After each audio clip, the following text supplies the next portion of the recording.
quarterbacks. We're going to talk a little bit about free agent wide receiver targets as well, Alex. But I wanted to Pass catchers, pass not just catchers. receivers, pass That, catchers. that's a good point. We're talking about pass There's a catchers. little tease right there. We saw earlier today, Daniel Jeremiah, he released his second mock draft and had the Patriots taking J.C. Horn from South Carolina, a cornerback. And that made a lot of people unhappy. I think everybody in Patriot Nation is really 100% focused, I would say, on quarterbacks and pass catchers, as you like to call them. And there was a really interesting report that we wanted to discuss here on the pod today from ESPN's Mike Reese, which came out yesterday, saying that the Patriots would like to move on a quarterback sooner rather than later, and basically that the timing of the move to attract free agents is important to them. And I think that's a really interesting point. Basically, what Reese is saying is that they would prefer a veteran quarterback that they can bring into the building to make other free agents want to come here. Other free agent pass catchers want to come here. I guess we can start with this in a lot of different directions, but I think the main place that we can start, and I have also heard some rumblings that the Patriots are not necessarily looking quarterback in the first round either. I think that's the most interesting part about the report, is that given that Reese said that timing was so important to them, that kind of doesn't sound like a Mac Jones or a quarterback trade up or something like that is necessarily what they're thinking about right now, at least. So I don't think it rules out a quarterback in the first round. And I wrote about this yesterday, and you can check it out on 985thesportshub.com or on my find it on my Twitter at RealAlexBarth.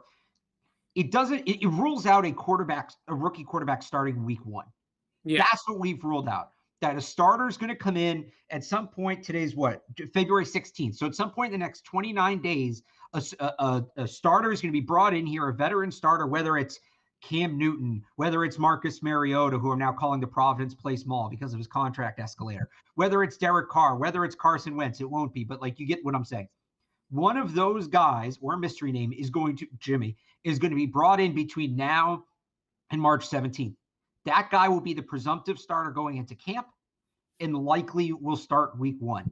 Now, this doesn't rule out a first-round quarterback altogether, because you can still draft a guy, and maybe the guy they bring in is the bridge. I think people are looking a little too heavily at the line about, if they want to recruit a receiver or tight end, that they can show them who's throwing them the ball. I don't think the specific quarterback is the recruiting push. Because unless you bring back Cam, who guys like Odell want to play with, none of the quarterbacks you're going to get, maybe Corey Davis and Mariota, maybe, but none of them are really recruiting pieces. The goal is, how I interpret this, is just to say, we have a quarterback. There is stability here. We're not waiting until July again. So I'm not ruling out a rookie. And the other reason I'm not is, as I go back and look at Reese's report, so this is what he says after that, because Mike Greenberg, who he was on with, asks him this question about, well, that's before the draft and it won't be a rookie. So Reese says, and he mentions that they were at Clemson's Pro Day, which the Patriots were.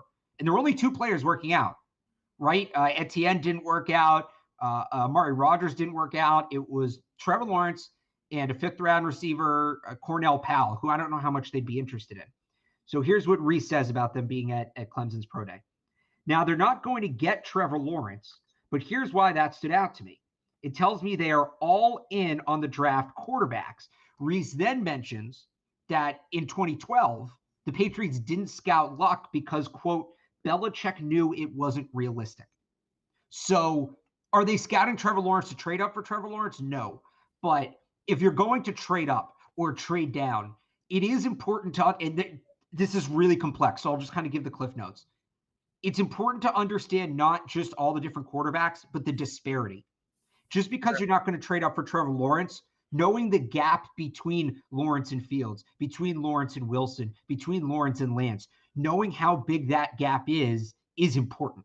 So even if you're not going to draft Trevor Lawrence, and you're not going to draft Trevor Lawrence, if you want to make a play on a first-round quarterback, especially if you plan on doing it via trade, there is inherent value in scouting Trevor Lawrence and getting that up-close look at him. Yeah. So to sum this whole thing up, because I've noticed some people on YouTube telling me to be more concise, this report rules out, it rules out the quarterback starting week one, a rookie quarterback starting week one. I am not ready to say it rules out a quarterback with a premium pick. it lessens the odds, but it certainly doesn't rule it out. Yeah, I would agree with everything that you said. And I think the big thing that came from this report was that they do want to show some that they have a more united front, some more stability at that position, and they don't want to go, like you said, into July without a quarterback, because that we saw what it was last year. We saw how difficult it was, not only for the player and Cam Newton to get up to speed and get ready for the season with the Patriots, but also we know that if they're kind of sitting there and they have Stidham on the roster and they don't really have a quarterback going into draft weekend, no free agent's going to want to sign here with that being the plan, with it being so up in the air. So they do want some stability at that spot. And to me, that really doesn't speak to it. We're going to talk about some of the guys that maybe they could pull in before free agency really gets underway. But to me, that speaks to Cam Newton again, which is something that Reese said last week as well. We talked about it last week. I reported the door is not closed on Cam Newton. Reese kind of said something similar. Then he comes this week and says they want to get this done early in free agency to start attracting free agents. I'm not necessarily saying Cam Newton attracts free agents, but there's some stability there at the position. It was a guy that they had here last year.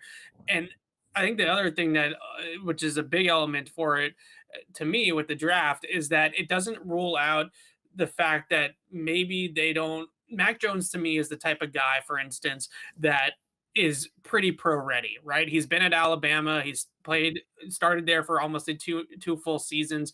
He has all the polish. He has all the things in the pocket that you look for at the quarterback. That he just has athleticism and sort of just overall ceiling concerns at the NFL level, right? Is he a Derek Carr? Is he a Kirk Cousins? Or can he elevate his game to like Matt Ryan type status? That's sort of the concern with him. Whereas maybe if they do have a Cam Newton in the building, and I'm just using Cam as an example, as a placeholder, a Trey Lance conversation can be had, right? Where you take the guy that has a little bit more upside, a little bit more athleticism, and okay, we don't need this guy to start year one, week one, whatever the case may be. We can let him sit behind a veteran quarterback for even his entire rookie season. Maybe they do look at this and they say, okay, we can go about this in a situation where we're going to take a little bit of a chance on a guy with some high upside that doesn't necessarily have the floor that a guy like a Mac Jones has, but he has a higher ceiling potentially, and kind of do what the Chiefs did with Patrick Mahomes, right? We have our veteran quarterback with Alex Smith. This version, maybe it's Cam Newton, maybe it's Jimmy G if he gets released or something like that. And we go from there. But the one thing that I think that this does sort of rule out to me is giving up any sort of serious capital and cap space to a quarterback position. Now, I think that there are some. As part of the Reese report was that, and I think I'm trying to remember what he said verbatim. This quote I don't have in front of me, but something along the lines of they're open to free agency, draft, or trade, and they feel comfortable if the right guy becomes available that they have the cap space. I thought that was really telling the right guy comes available. I think that if they can get, for instance, we talked about it on the pod a couple of times, Dak Prescott, right? If you're in the conversation for Dak Prescott, I think we're having a different discussion, right? But to me, I don't see, based off of this, that they want a guy that's kind of established that can kind of come in here and give some stability to that position. And then maybe they can look to the draft in a different sort of way than maybe we have been thinking about it. That doesn't scream Marcus Mariota to me, right? That doesn't scream a Jimmy G on his current deal to me. And giving up, let's say they have to give up a third round pick to get Jimmy G back, or a third or a fourth round pick to get Marcus Mariota in here, or something along those lines. That report doesn't suggest to me that they are going to overextend for a quarterback in the veteran market unless they know that it's a guy like Dak who they're guaranteeing they're getting somebody really, really good, right? Like, but then who does it? But what you just described outside of Dak, that's all. That's all the veterans, right? So then it's just Cam. So you're saying Cam's coming back? I still think Cam is coming back. I still think that's the most likely scenario that we're going to. For what it's worth, she already had this morning. He said 35 to 40% chance Cam comes back. I agree with that because you never know what door might open, right? You never know what might happen and what door might open. So I don't. Well, do you think they're just waiting on a guy, whether it's Dak or whoever, to like once that guy's off the table, then Cam comes back? I think so. I think that Cam is their plan B and has been their plan B now for 2 years, right? And I think that that's really their plan. I think plan A would be to to hit a home run and get somebody like Dak Prescott. I don't think that's going to happen, and I think that we can all kind of imagine that that's a very low possibility. I think plan 1B is Jimmy Garoppolo, but I don't think that they want to pay Jimmy Garoppolo $25 million next year. Now, you can get him in the building after you trade him and rework the contract and go down that entire route, but I do not think that they want to trade a third-round pick for Jimmy Garoppolo and then pay him $25 million next year. I think they would, and I'm not saying I would, but I think they would, because they always look at things in terms of, return on investment and things like that. Couldn't you see Belichick? He got a second for Garoppolo, right? He got a second. He gets him back for a third. Can't you see Belichick seeing that as a win? I could see the trade being a win to Belichick, but I just don't imagine, with Jimmy Garoppolo's history, his injury history, obviously, what he has brought to the table as a starter in San Francisco is a really, when he's healthy, obviously, you have to caveat everything you say about Jimmy Garoppolo with that. What he has brought is a really steady quarterback when things are not going well, when he's under pressure, when he's blitzed, he's been very, very good. And within 20 yards of the line of scrimmage, he's been an accurate passer. He had more interceptions last year than completions of over 20 yards on deep passes. 2 INTs to only, he was 1 for 10 on deep passes last year when he played. So not a very good deep thrower and not a very good athlete, right? But he's got that quick, compact release. He's got that ability to get the ball out against pressure. So those are things that kind of save him in that category. But basically what I'm getting at is that Jimmy Garoppolo, to me, if they're going to evaluate him on a scale, right, Jimmy Garoppolo is not a $25 million a year player right now. He's just not. So, but he is. They might not think he is, but unless he gets cut, that's what he is. And I think that this is what surprised me about the release report saying that they want to do whatever veteran move they make, they want to get it done as early as possible. Is I don't think that Jimmy G is, if he is going to get released, I don't think it's going to happen until after the draft. Right, because I don't see San Francisco having an immediate upgrade unless Deshaun Watson becomes available. I don't see them being able to make that move quickly enough in order to move on from Jimmy early on in free agency. So to me, it feels like a pre-June 1 cut, because I know he's got some guaranteed money on his deal post-June 1. It feels like it would be right after the draft or during the draft that maybe they can make a trade happen or something like that on draft weekend. But to me, and again, they can rework the deal a little bit once he gets here, but I just don't see them giving up a pick and then paying Jimmy Garoppolo $25 million next year. If he gets cut and they can get him back on a Marcus Mariota type contract, right, where it's like 2 years, 10 million, escalators if he starts games and stuff like that, that's a different conversation. But I think what you're working with now is, what's the veteran quarterback that you want to have for 2021? And then maybe I do agree that they might look at the draft still for a quarterback early, but I think it's going to be somebody like a Trey Lance that has some upside to him, not necessarily a Mac Jones who's just kind of, what you're sort of getting with that player. No, if that's the plan, and again, I'm somebody who's pounded the table for Mac Jones over Trey Lance because I'm floor. But if this is the plan, then yeah, Trey Lance absolutely should be the guy. You get a veteran in here on a 2-year deal. You let Lance sit for a year, and then, however much of the way into year 2, you kind of make that transition. So we'll see how that plays out. And if Trey Lance, we're just spitballing here, right? But if Trey Lance is their guy, then Cam Newton makes a whole lot of sense as a veteran quarterback. That's probably the one scenario where it actually, you can sell it, is you have Cam, who is the ultimate dual threat quarterback, in terms of his career arc, right? Not necessarily right now, but in terms of where he's been, teaching Trey Lance, who's probably, maybe besides Justin Fields, if you want to call him a dual threat, probably the best dual threat in the draft. Right. So the problem with that becomes, and I don't disagree with anything you said, and we've talked about this before, do you have faith in Bill Belichick being able to bench Cam Newton when the time comes and make the quarterback switch? Because I don't. So nothing I've seen gives me faith that he will do that. Maybe he doesn't have to make that decision. Maybe he feels like he's going to tell Trey Lance, hey, look, you're redshirting your rookie year. You're learning, you're holding the clipboard. You're learning from Cam. You're learning from the coaches, a Patrick Mahomes type of situation, right? Okay, where and you're not starting year 2. What about year 2? Like, is he just going to stick on Cam until Cam retires? If he re-signs Cam Newton, if he brings back Cam Newton, that's an extension of all the issues of not benching him last year. It's just another example of Bill Belichick not being able to quit Cam Newton. And I get he doesn't quit him until he quits him, right? It's a one-time thing. Once he gives up, he gives up. But if he brings Cam Newton back, that's just Bill can't quit this guy. And if he's willing to pay him, and we'll see what the contract is. If it's $750,000 again, I won't feel as strongly about it.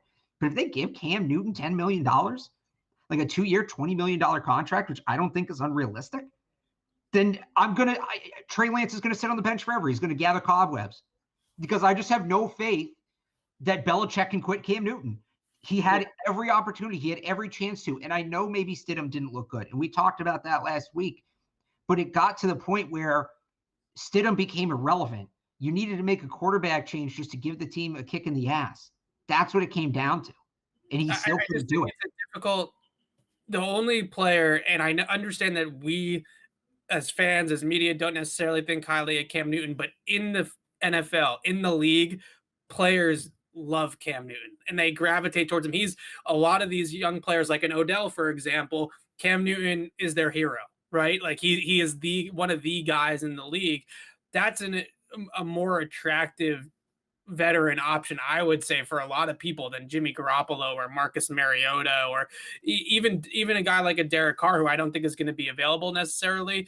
I still think guys are more inclined to want to play and want to come here. If you're truly, like Reese said, truly trying to attract free agents with whatever move you make at quarterback, who's going to attract more free agents here, Mariota or Cam Newton? I still think it's Cam. I agree.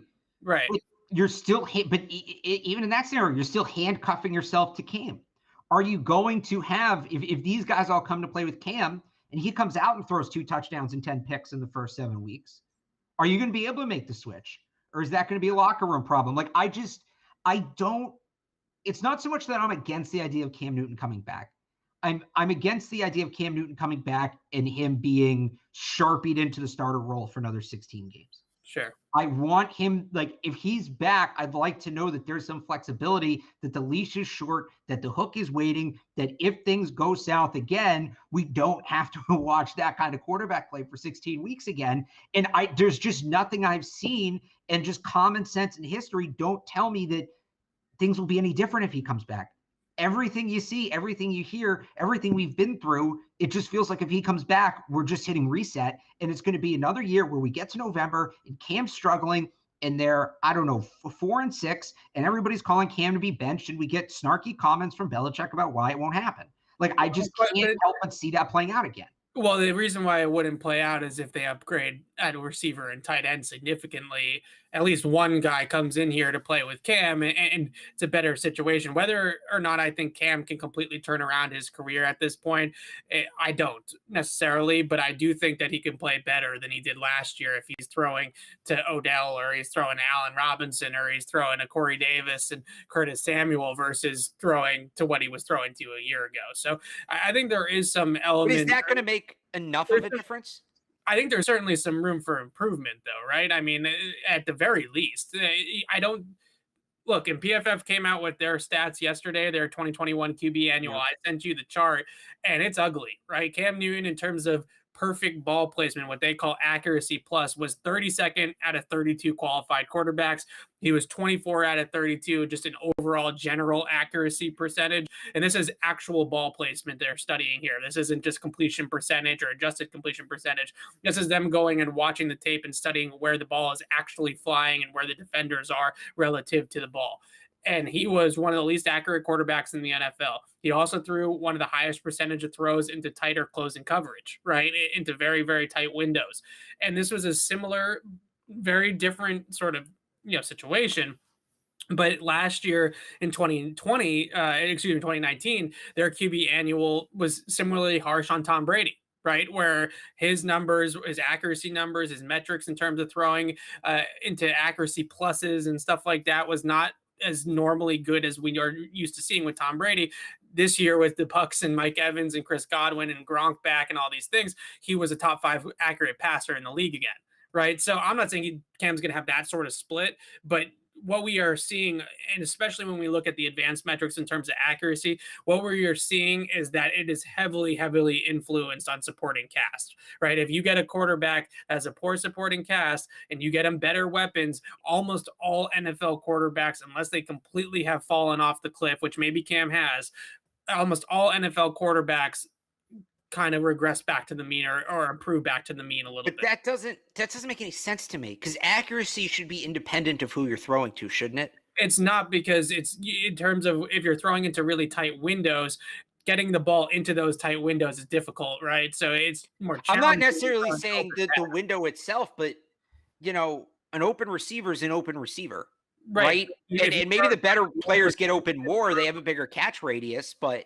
Right, but if such a low percentage of his throws are into those open receiver windows, and then you're using a a larger sample of tight window throws versus somebody like a Brady who might have a larger window of open throws, right? Then it's going to hurt how your pinpoint accuracy is going to factor in there. That's a lot to digest, I think, in terms of on a podcast trying to outline all the different metrics and stuff like that. But I think the main thing is that Reese's report really kind of paints a picture of an aggressive Patriots opening up a free agency at the quarterback position in order to get some people here. Wait. Does it? We just both agree that the Reese report is basically just code for Cam's coming back. That's not aggressive.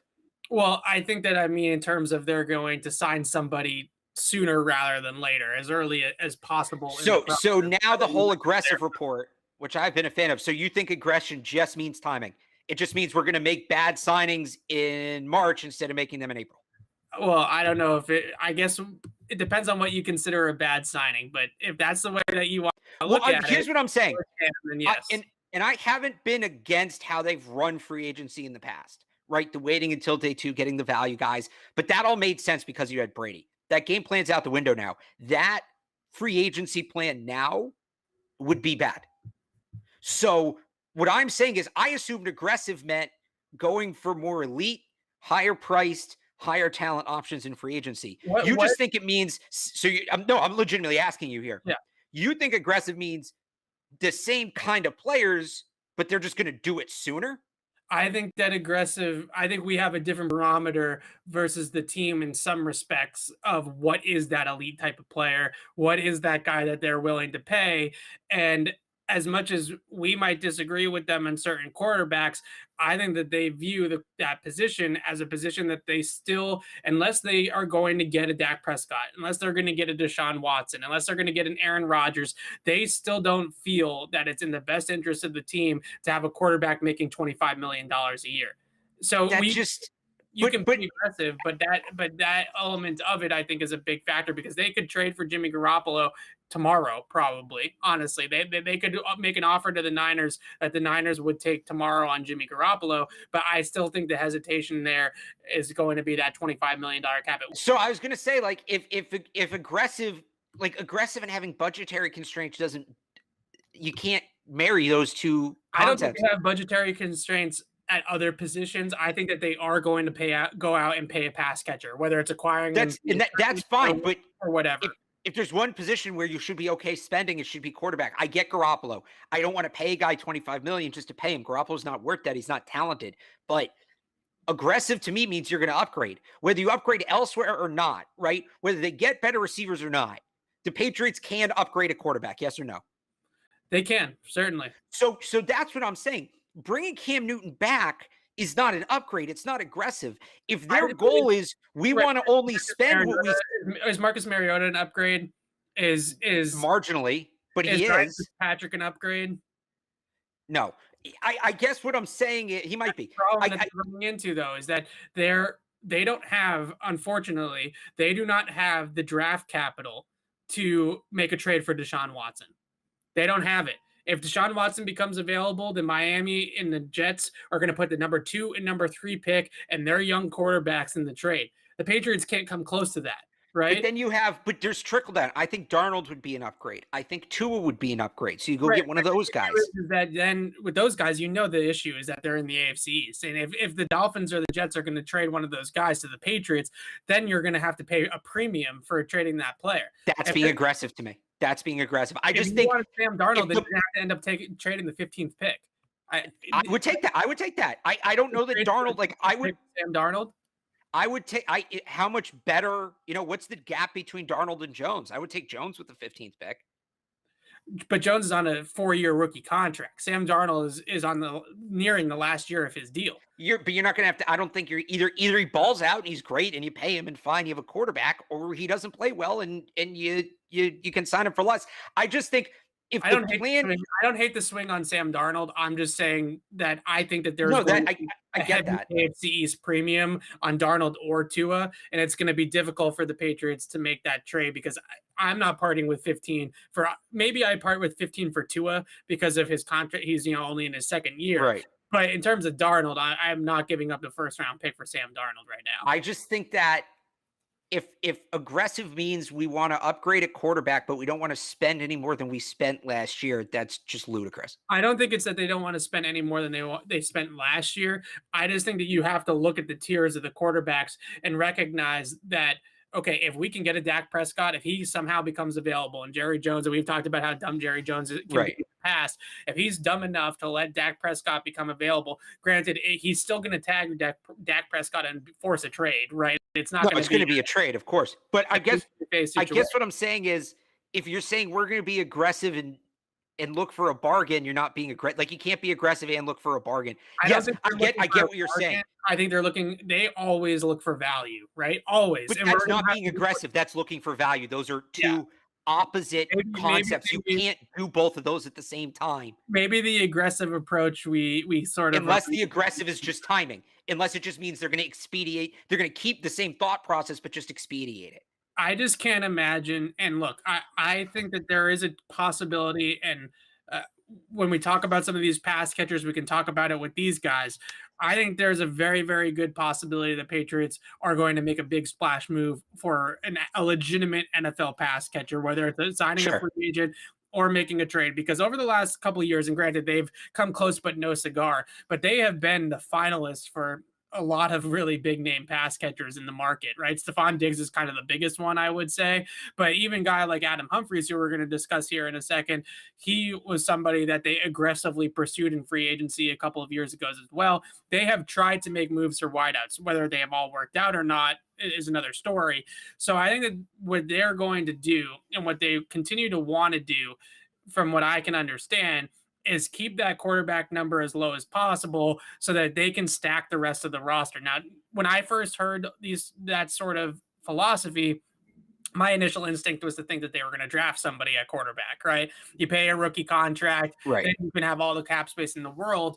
I think that they're hesitant to let a rookie start week one. So maybe the option is Cam at $8 million, a rookie quarterback in the draft, and then you spend all of the rest of that money on guys that can help the quarterback out. And eventually, you kind of settle on one of those quarterbacks, or maybe you let Cam start for 2021 and then you come back to the rookie in his second year.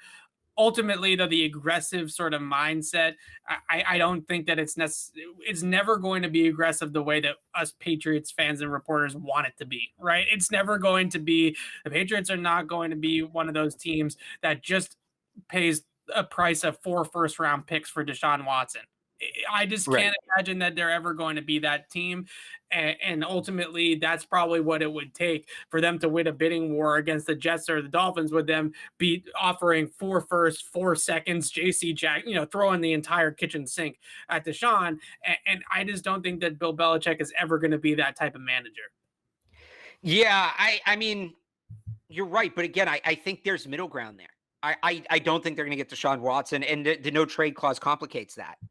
But again, if you can, I mean, I thought Stafford, and they ultimately couldn't have gotten him, because although they could have, because he didn't have a no trade clause. The whole not wanting to go to New England thing was stupid. But we saw off. That was the reason why they couldn't get Stafford. I know that sounds crazy, but the Lions ultimately had deals on the table where they had an established veteran quarterback in the package so that they didn't have to put all their eggs in a rookie's basket. Right. No, and I get that. But just in terms of the offer, right, it was Breer, I believe, who had this report. They offered a second-round pick. Yeah. And that was it. Yeah. So, I mean, if we look at the mindset, that's not being aggressive. That Well, is not being we're aggressive. harping a little bit too much on the aggressive part of it, you know? I'm sorry. That's what got my hopes up for the whole offseason. I saw that. I got excited. I think we got sold not a complete bag of goods, because I think that they are going Well, to make. no, I think it's the aggressive just refers to timing. I think that's it. Yeah. It just means they're going to expedite the process. They're going to have the same process. It's just going to happen quicker. All right, That's let's what I'm talk starting to about believe some now. of these pass catchers. All right, Yeah. the one guy that I really wanted to talk about today was Curtis Samuel, because I haven't necessarily done any videos or any deep dives into Curtis Samuel yet, so I thought this would be a good opportunity. I know you hate the nerds, Alex, but the nerds absolutely love Curtis Samuel. This is a guy that was first in the league last year in catch rate. He was 6th in separation per target, averaged 3.5 yards per separation per target. I'm not the biggest next gen guy, but this is somebody that can definitely fly. He's got good hands down the field. He's got great versatility. You can move him all around the formation in the backfield even, and have him run routes like he's a running back coming out of the backfield. You can play him in the slot. You can play him on the outside on the boundary. He can do a lot of things that I would say the Patriots really liked in the past. My issue with Curtis Samuel is that I don't think he can be the only guy that you bring in, right? Because I don't feel that Curtis Samuel is a true number one wide receiver, right? But Right. if he is 1A to a 1B, then I think that you're cooking a little bit. But he's a really nice player as a complementary to a top dog. If he was, paired with Stephon Diggs, for example, then you would have a really good receiving core. Well, I talked about this in terms of free agency, kind of, when we laid out what our plans would be, is that I'm not in on Allen Robinson, in that if I'm going to spend $20 million, right, on wide receivers, get me a guy for like 13-7, 15-5. Yeah. Like go get me, like they're not one guy away. They're 2 or 3 guys away in terms of pass catchers, whether that's 3 receivers, 2 receivers and a tight end. I mean, you can mix and match. 3 tight ends probably doesn't work, but you mix and match it together pretty much how you want to mix and match it. So Curtis Samuel, to me, yeah, that's the kind of guy they should be going for. And I know I just went on that whole rant about be aggressive, go get the top guy, but that's at a position where we're not really, only unless you're the Saints and you're doing the Fakakta thing with Mr. BYU. Why am I blanking on his name? Taysom Hill. Thank you. Yeah. Unless you're doing the Fakakta Taysom Hill bull crap, only one guy plays quarterback at a time. Wide receiver, 3 or 4 guys are going to be on the field at a time, and they really only have 2 right now. And I'm not counting Edelman in that. I'm not sure what Edelman's situation is going to be, whether he's going to be on the team, whether he's going to be healthy. I don't think you can bank. I love Edelman, but I don't think you can bank on him as a sure thing at this point, entering, age 33, season, what is it, 13, I think, for him. Yeah. So, you need multiple guys. Curtis Samuel's a guy, like you said, I think you can get him. He's going to cost you, but you're not going to completely wipe out your assets. And then you pair him with a guy like a Keenan Allen, like a Juju Smith-Schuster, like one of those guys. You go get one of those 1A type free agent wide receivers, and now you're starting to build something a little bit. Yeah, I think we're in agreement with Curtis Samuel. He's suspected to get around $10.5 million on the open market. I think that if you come in at like aggressively, not to use that word again, but if you come in aggressively at like 11.5, then you might be able to outpay him in terms of the market and maybe the quarterback situation or coming to the Patriots in general, given the fact that it's not the most attractive destination right now. Maybe it doesn't matter if you're over $1 million or the money is what makes the Patriots an attractive free agent destination right now. Right. And I think Curtis Samuel at his age, I think he's about 25, 26, hitting that second contract. This is when those players in that second contract really want to cash in. Right. That's why we've talked about Curtis Samuel a lot. That's why we've talked about Corey Davis. Those types of players are Juju. Those are the types of guys that are looking to get paid right now. And if you come in aggressively at Curtis Samuel's market, at the top of the market, then I think that you can have the opportunity to sign that player. And again, I really, really love his natural fit in this offense. I just don't think that he's the type of guy that demands number one attention, right? I don't think he's in that tier, but I think that he's a really nice piece in their system because of his versatility, because of his speed, because of his ball carrying ability too. He's pretty good after the catch and with the ball in his hands. I could see them using him as a chess piece, somebody that you can get matchups for. You don't exactly know where he's going to line up on every single play. So I really like the fit. Just hope that wouldn't be the only move. The other name I wanted to bring up was Zach Ertz, who I put out there that I would actually be pretty interested in Zach Ertz, even in a trade, which is a $8.25 million cap hit if you acquire him via trade. A lot of people said that that's a way too much money for Zach Ertz. I don't think that's way too much money. This is not the NFL 5 years ago, right? This salary cap is getting crazy. Guys like Hunter Henry, he's going to be probably close to 12. Jonnu Smith's probably going to be close to 10. Gerald Everett from the Rams is probably going to be 6-7 million, somewhere in that range. 2019, Zach Ertz had 90 catches, right? That's right. More production than the Patriots have had at tight end in the last 3 years, probably combined. Now, he wasn't the same player last year. He looked slow out there. He had injuries down the stretch that really hampered him. He struggled in 2020, but I still think that is the type of risk. And again, I'm not sure if Zach Ertz hits the open market and the Patriots are just coming in with some market level deal that he's picking the Patriots over some of the other options that he could go to. And that's why a trade for him really interests me, because that gets you the player automatically, right? You don't have to deal with outbidding other teams. You don't have to deal with the fact that maybe the Packers or the Chiefs or somebody is going after him that has a contender at quarterback and they're going to be Super Bowl favorites or something like that. Ertz is the exact type of like player that I kind of see as, okay, we can bring this guy in. We still have Devin Asiasi. We still have Dalton Keene, although I think that's a different category. We still have Devin Asiasi. Zach Ertz can come in here and play the position for a year or two, help us develop those young guys, give us some respectability, a veteran presence in the tight end room that's not somebody like a Ryan Izzo or a Matt LaCosse. I think that's a decent move. The Patriots want to go there, and I have no problems with the $8.25 million tag in terms of his cap number. When you have $67 million in cap space, right, $8.25 million is a kick in the bucket. Like, let's not sit here and worry about every nickel and dime when you're a team with almost $70 million in cap space.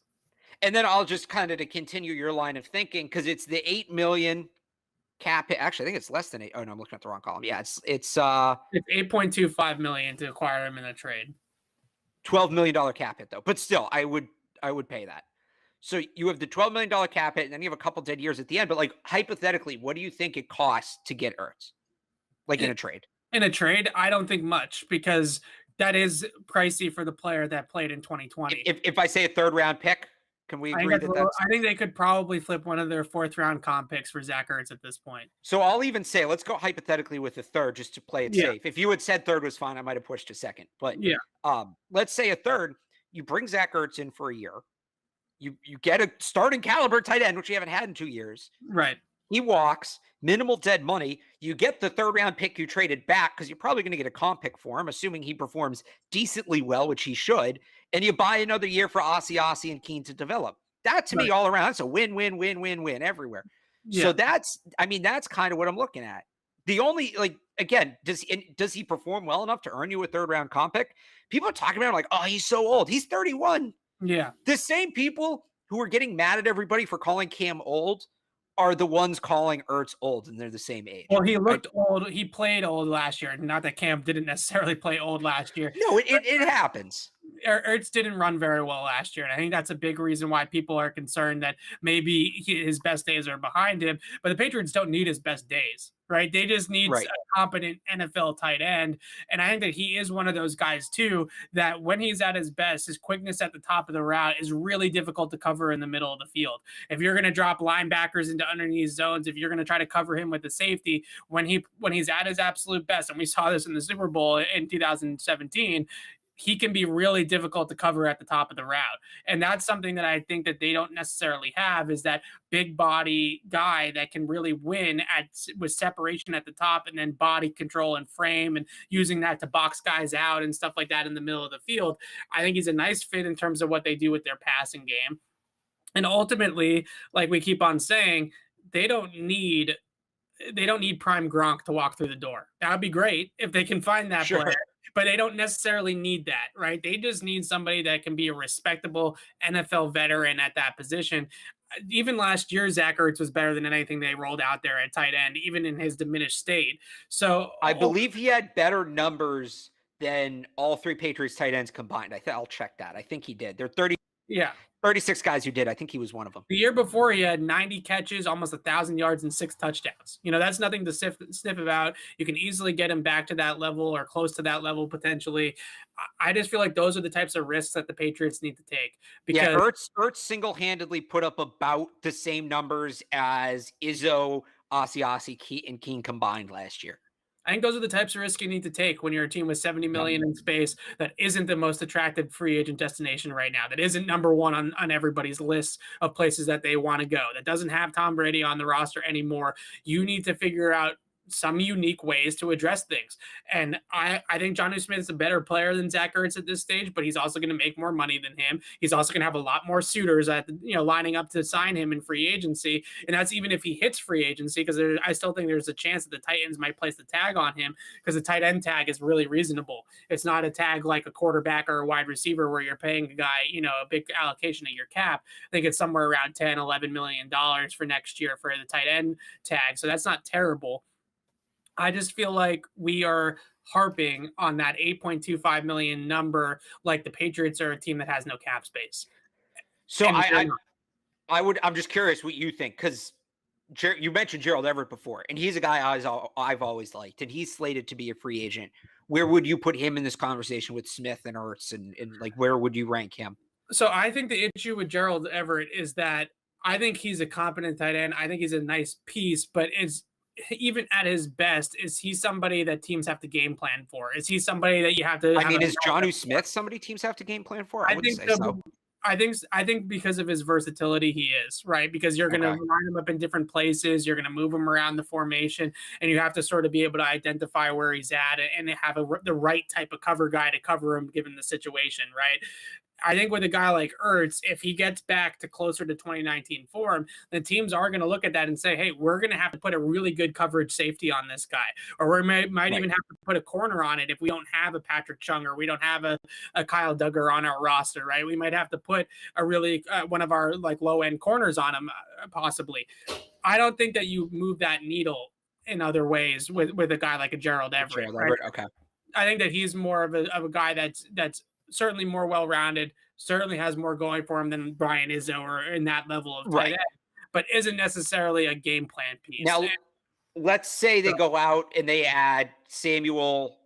I'm just trying to think, like Corey Davis, pick a third, like a $7 to $10 million wide receiver.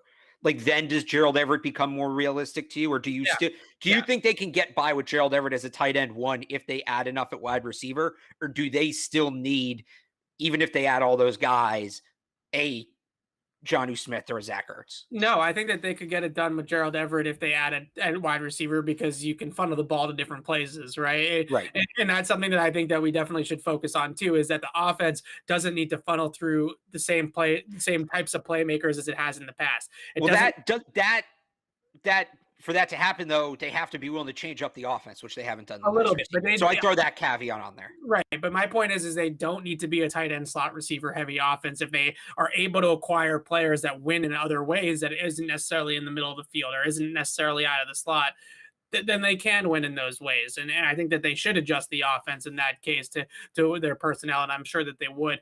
Let's talk about Adam Humphries, because this is a name that was not on my radar, to be honest with you. But there's a lot of rumors. He's got almost a $10 million cap hit in Tennessee. It's a $9.5 million, actually. He does carry some dead money, so it's not free for them to cut him, but it's not a ton. They're still going to save money against the cap by releasing him. He is probably looking like he's going to be a cap casualty in Tennessee, and we know how much they loved him in the free agency a few years ago. The Patriots wanted Adam Humphries, and there were some disappointed people in the organization, certainly, that they did not get Adam Humphries. They tried to up their offer at the last minute. It wasn't enough to pry him out of Tennessee and change his mind. Do they get their guy the second time around if he becomes free again? I think that this is a really interesting move because of Julian Edelman's situation. This could really be a good move for the Patriots. So, I mean, like we've talked about with a number of guys, I don't know that I take on the contract. I think if he gets cut, he's certainly worth looking at and a guy they should bring in. But, you're going to have other guys. I look at Jamison Crowder, right, from the Jets, who's probably going to get cut. Yeah, he's another one. Like, do you want to pay? And I get there's a talent gap, but it's asset management. Do you want to pay Jamison Crowder, or do you want to pay Jamison Crowder just what you want to pay him and sign him? Or do you want to trade for Adam Humphrey, have to give up capital, and then have that massive dead cap hit? I know I'm going against the whole aggressive thing at the beginning. I guess this is where I'm kind of more fine when you get down to that third wide receiver with them nickel and diming. Like, I'd like to see them get Humphries, but he's not going to excite me until he gets cut. I'm just, with that contract, I'm not going to be interested in it. Yeah, so the team acquiring him in a trade would only have to pay about $6.7 million against the cap. In terms of dead caps for the Titans. Yeah, the dead cap would be the Titans if they released him and made him a free agent. What I've always felt with Adam Humphries, and I was actually surprised that they wanted to give him as much money as they did a few years ago, because I always looked at him as more Danny Amendola than Julian Edelman. You know, a guy that's a nice complementary receiver, but was he ever going to be somebody that could carry an offense through a playoff run like Julian Edelman has in the past or something like that? I don't necessarily know, but he certainly has that shiftiness, that inside ability, route running ability, the option routes, the whip routes, you know, stuff like that is it's right in his wheelhouse. So you see the fit in that slot receiver role for the Patriots. I just don't necessarily know if I saw it as much as they did to offer him. They offered him close to $11 million as their final offer. I always saw him as more of like a Danny Amendola. I guess relative to the year, maybe Danny Amendola's contract back in what was that 2012, 2013 that they signed him in free agency. Yep.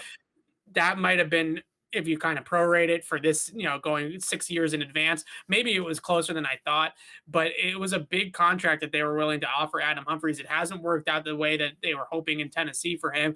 Certainly Corey Davis and AJ Brown's emergence had a factor in that as well. Injuries had a factor in it too.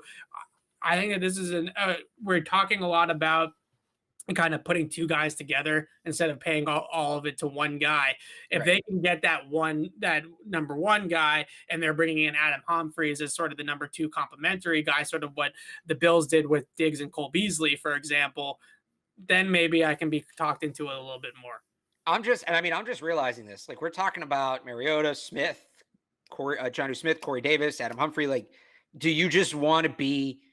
The Patriots have always done their own thing. They've never been one of these teams that just sucks players off other teams, right? Remember, we had the Detroit Patriots and all the guys going there down in Houston. That was like the Patriots were always the team that guys were snatching players from. They were never one of these teams that just, you know, moved up, like take another roster and push it somewhere else.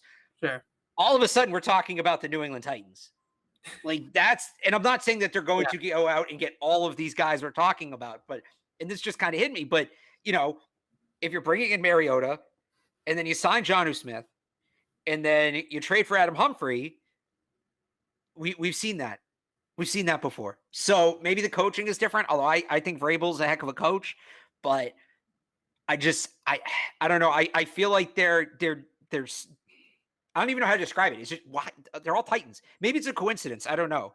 I'm noticing that pattern here. Program. You know, it's not the same exact coaching style, obviously, Vrabel to Belichick, but what they do is similar. It's not even the same system offensively. They run a West Coast system they did with Arthur Smith.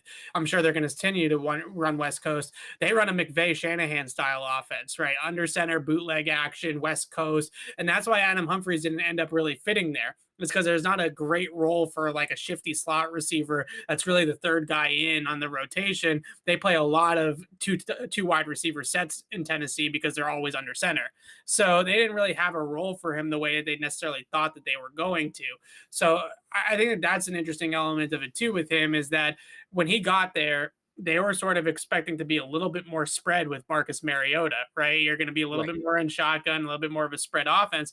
Then they sort of transitioned to Ryan Tannehill. Arthur Smith transitions the offense to more of like a Shanahan McVay wide zone scheme. And all of a sudden you go under center, you put your two big wide receivers on the outside in Corey Davis and AJ Brown, and it takes on a completely different life in that offense. So that's what sort of happened with Adam Humphries. That's why it's kind of interesting that maybe he could kind of come here and get back into his more comfortable, more natural role for him. Because in Tennessee, he became Danny Amendola. He became a third down passing situation type of player. For when they did go shotgun, they put him in the game as that third wide receiver in the slot when he was healthy. that was it. That was really the only playing time that he got, because you're not going to put a little 5'10" wide receiver out there when you're trying to be Derrick Henry, run the football down everybody's throats, right? It's not the right guy for it. So that's I think a big element of it too. I think the names that we talked about today, though, for the most part. Wait, can I add one more? I don't know if we're up against it. Can I add one more? Go ahead. All right. So you tell me if this guy interests you. 6'2", 215, 4'3", 40 guy, 27 years old. Is it Sammy Watkins? It's not Sammy Watkins. Who is it? Who's my perennial favorite free agent wide receiver? Every year I say the Patriots should sign this guy. You do? I don't know if we've been working together long enough for you to know this. Mark Jones? No, Rashad Perryman. Oh, yeah, of course. Like Rashad Perryman, I love Rashad Perryman because he's that rare combination of size and speed. You don't find a ton of guys like that. He was stuck early in his career, with some bad quarterback play. He got hurt quite a bit at the beginning, but he's coming together. Like, he's put together a couple full years. He was decent for Tampa in 2019. I'm not going to use his Jets 2020 numbers because the quarterback play was off. 2019 down the stretch, he really started to come into his own with Tampa Bay. So here's what I'm saying. If we're talking about the complementary guys, they still need to go out and get 1A, right? They still need to go out and get whoever it is, Kenny Golladay, Juju, pick a name. But big speed on the outside that you use about 40-45% of your routes that you just send down the field. Essentially a bigger, more physical, more polished Damiere Byrd. And he's going to cost nothing because he was on the Jets last year and the tape on him sucks. Like, that's the guy. Like, the tape on him sucks except against the Patriots, which is a big element of this, right? I mean, they always go for guys that kill them. I've always liked Rashad Perryman, and he's a guy that was really raw coming out, like more raw than N'Keal Harry, right? By the way, that Monday night game, 5 catches, 101 yards, 2 touchdowns. Then in week 17, 3 for 84. Yeah, I mean, he had great games against the Patriots this year. He was a really raw guy coming out, but he always had that explosiveness, and he reminded me a ton of Cordero Patterson, right? Same body type, explosiveness, same speed, but Rashad Perriman's been able to develop his game a little bit more at the wide receiver positions to kind of be a respectable NFL wideout.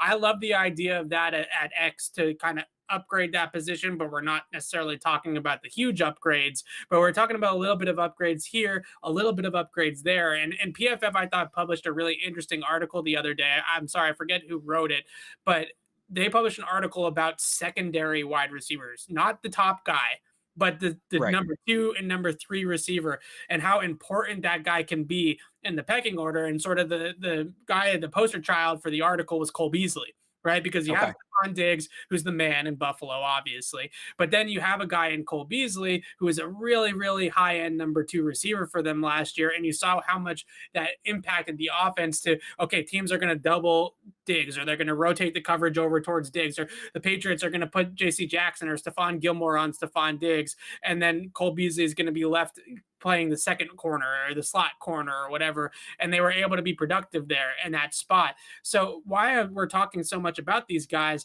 is because these guys do move the needle for the Patriots, right? You bring in Rashad Perryman and you bring in Curtis Samuel. Yeah, it's not the big names. It's not Allen Robinson. It's not Odell Beckham. It's not Julio Jones necessarily, but 2 of those guys together can be really effective for an offense, because it does become more difficult to cover all of those options. If you have 5 guys out in the pattern, abstract thought, have 5 guys out in the pattern that can actually affect defense. Right? The Patriots haven't had that in 3 years. So if you can get to that point, then even if you don't have this star wideout, even if you don't have the Julio, you're going to be a much better offense than you were a year ago.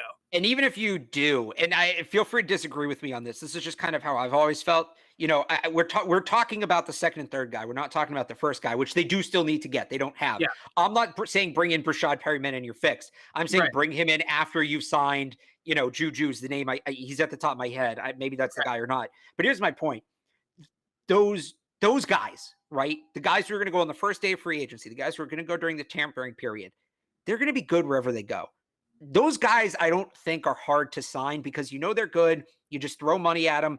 The scheme isn't as important. They're talented. Yeah. They're going to find a way to produce. The secondary guys, they're a little less talented. So you need to find guys who are more of a scheme fit. Like you mentioned with Humphries, it kind of went ass up. Can I throw one more name out there? Yeah. and this is a better wide receiver. This is probably like a number one guy. Albert Breer threw out Michael Thomas the other day. And I mean, that would be fantastic. I don't know if Slant Boy is going to be available, but I think the way he plays, what they would like. I do not think they would like the sensitivity off the field on Twitter, social media, and stuff like that. I don't think they would like that. But in terms of the way that he wins, and he's not a vertical threat, but if you pair Michael Thomas with the Rashad Perryman, and maybe you bring in a Curtis Samuel too, or something like that, and those are your guys, then you can have some speed on the outside or speed in the middle of the field to help Michael Thomas get the coverage off of him in the short and intermediate area. And we know how productive a receiver that can run routes, option routes, slant routes, in breakers, things like that, like Michael Thomas could potentially be in this offense if they surround him with some guys that can get that coverage off of him. So, yeah, and I agree. So I guess what I was saying is, again, if you bring in Michael Thomas, like that's a no-brainer, right? You're bringing in Michael Thomas, like duh. So, but when you get down, those first guys, you throw money at them, they're going to come, they're going to succeed. When you get down to that next level, you need guys who are more scheme fits. The negotiations might get a little trickier. They're valued differently. Guys may value money. They may value fit. They may value chance to win. And you need more than one of them. So, we could talk about the first guy all we want, but I don't think that's as much of a conversation. That's just preference. Like Juju or Kenny Golladay, who do you want? Do you want in Tampa, Chris? I can't do names today. Chris Godwin, Michael Thomas. Right. Do you want Chris Godwin, Michael? Like we can just go and throw names back and forth, but it's these secondary guys, I think, where it gets a lot more interesting. So I just want to clarify, we're throwing out all these secondary names. It's not that we don't know they need to add a number one guy on top of that. Yeah. This is the real conversation, right? Bill Belichick, 2003, Rodney Harrison from the Super Bowl DVD. It's not about collecting talent. It's about building a team. That's not to say you don't need talent, right? Going out and getting Chris Godwin, that's collecting talent, which you can do. But it's getting Rashad Perryman. It's getting Adam Humphrey. It's getting Corey Davis. That's the building the team part. That's what puts you ahead from, a 9 or 10 win. Maybe we win the division team to a 10 to 12 win. You have something here, team. Right. 1 to 10. I don't want to say it's easy. Like in terms of roster, if you're ranking the players, how talented they are, 1 to 10 isn't easy, but it's relatively black and white. It's that 15 to 35 range that really sets teams apart. And it's much harder to consistently be good there. That's where the Patriots have always been great. Now, granted, they've always been Tom Brady at the top, so it changes things. But they've always been that team that finds that Rashad Perryman, that finds that Adam Humphries, that finds that player. Like that was Hogan, that was Amendola. Right. It was, on the defensive side, Jabal Sheard, those guys. In other places, they're rotational players, right? They're part-time players. Here, they're like super role players, right? They're super subs or super role players. They're guys that come in and fill a need and can play the position exactly how they want to hold that position down. We've thrown a lot of names. This is where we're going to continue to do, I'm sure, for the rest of the month until free agency actually begins. This pod started with us kind of lamenting about the fact that Cam Newton is sort of the most obvious quarterback candidate for the Patriots to bring back at this point. But I think some of these names in the pass catchers, and like we've been mentioning, we get that they're not Julio. We get that it's not these big time pass catchers, top 5 players in the league, but I think the Patriots would be much, much better off if they sign one of these guys. So Alex and I will be back on the podcast, though, on Thursday for our live Q&A. We'll be back on the pod next week on Tuesday for this version of the pod. But definitely come and join us if you're listening to this. If you lasted the full hour, come and join us on the Q&A where we'll answer all your questions. If we didn't talk about a receiver today that you think might interest the Patriots, and maybe you like T.Y. Hilton or Marvin Jones, for example. I think those players are a little bit older than what I would want the Patriots to go for, but maybe that's your cup of tea. We can definitely break those guys down then, break down some more of the quarterback options. But until then, signing off for Alex Barth, I'm Evan Lazar. Thanks for listening.